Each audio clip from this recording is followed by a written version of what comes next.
Alright, so let's go through this question. fx has a remainder of -1, right? And of course positive 5 when the whole thing, right, is divided by x plus 1 and x minus 2 respectively. So we are asked to find the remainder when fx is actually divided by both of them together, multiplied together. Okay, so for this question, actually quite difficult.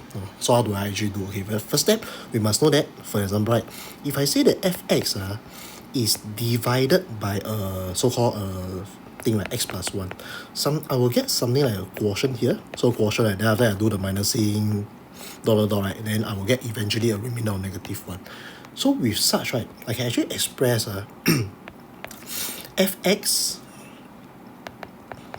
the whole thing divided by x plus 1, right?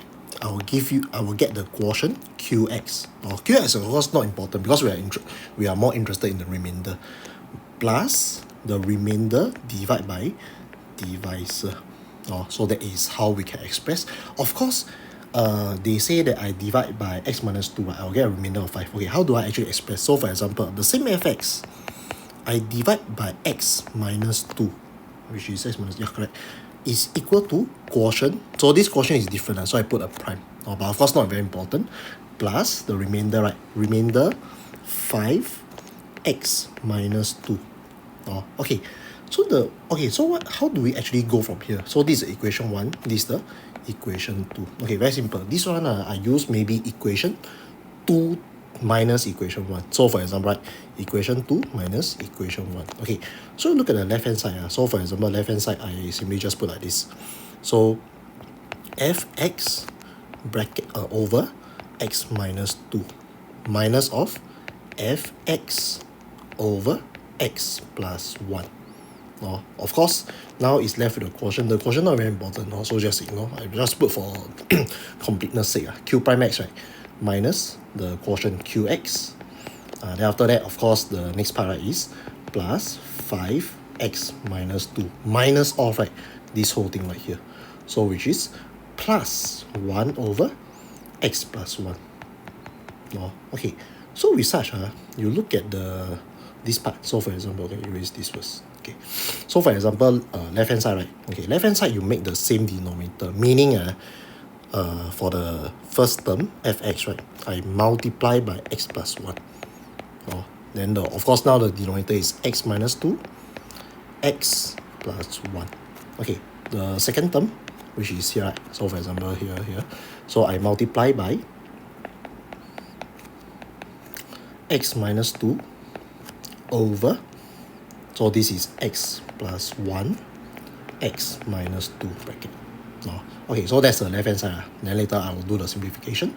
Okay, then the right hand side, right? Okay, this thing, you look at the quotient, right? Don't need to care because we are only interested in the remainder. So of course I just put so q prime x minus q x, right? Then the now is left with the 5 something, right? 5x minus 2, so and so forth. Okay, so this is 5x minus 2. Then okay, plus 1 over x plus 1. Okay, of course, the next step is actually to make the same thing, make the same denominator for this term and this term.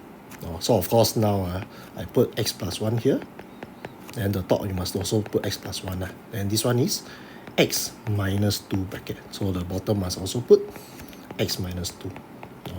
Okay, so now we are almost done already. Okay, so okay, never mind. Okay, I do the left hand side first. Okay, left hand side, the denominator is the same now. So means x minus 2, x plus 1 bracket. Okay, then of course you multiply inside. So for example, fx, then after that multiply x, right? Okay, just put x plus fx. Then after that this part, now we're left with this, right? fx, negative fx times this minus fx x.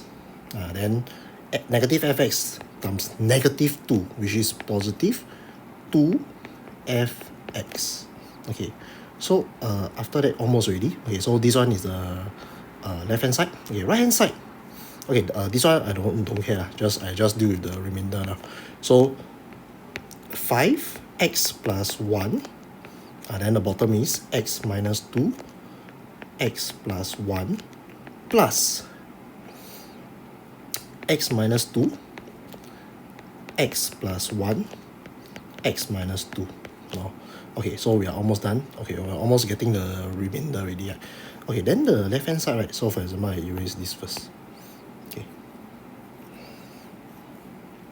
Okay, for the left hand side, you notice one thing is that fxx minus fxx is gone already. So what I'm left is with this one, 1fx plus 2fx. So this will give you 3fx bracket. Oh, okay. Then the bottom right now is x minus 2, x plus 1. So the what happened to the right side? Right side, of course, you combine. Of course, the quotient don't need to care. Just look at the remainder. So this is multiply inside. So I'll get 5x plus 5. Then of course, don't forget about this term. These two terms are x minus 2, right? Plus x minus 2. The whole thing, right? Divide by x minus 2, x plus 1 bracket. No. Okay, so almost ready. So of course, now I continue on. Let me just erase this part. Okay. So after that, right hand side 5x plus x, you will give you 6x. 5 minus 2, 3 plus 3. So this bottom is x minus 2, x plus 1 bracket. So the left hand side, okay, left hand side you notice is 3fx. So I'm going to make it into 1fx. So how do I actually make it into 1fx? I divide by 3 on left and right hand side. So x minus 2, x plus 1. So I divide by 3 left and right hand side because I don't want fx. I want 1fx. Right? So I'll divide by 3. So this will give you fx over x minus 2, x plus 1. Then of course the right hand side, okay, the right hand side got quotient. Maybe I put a quotient here, qx minus q prime x, for example. Okay, then the important thing is this, 6x plus 3, you divide by 3. So this will give you 2x plus 1 over x minus 2, x plus 1 bracket. Yeah. So you can see, we actually get the remainder already. So for example, what's the remainder? The remainder is actually 2x plus 1. Then of course, not to forget, if I want to put everything in terms of the quotient, right? Qx minus q prime x. Yeah, so you can see, it's actually something like, so for example, the function divide by the so-called divisor will give you this thing. So this thing is the quotient, which we are not very concerned with. Then after that, this thing is your remainder over your divisor. So your remainder, right, will be equal to 2x plus 1. So that is how we actually do this question. So sometimes, this question I need some link one.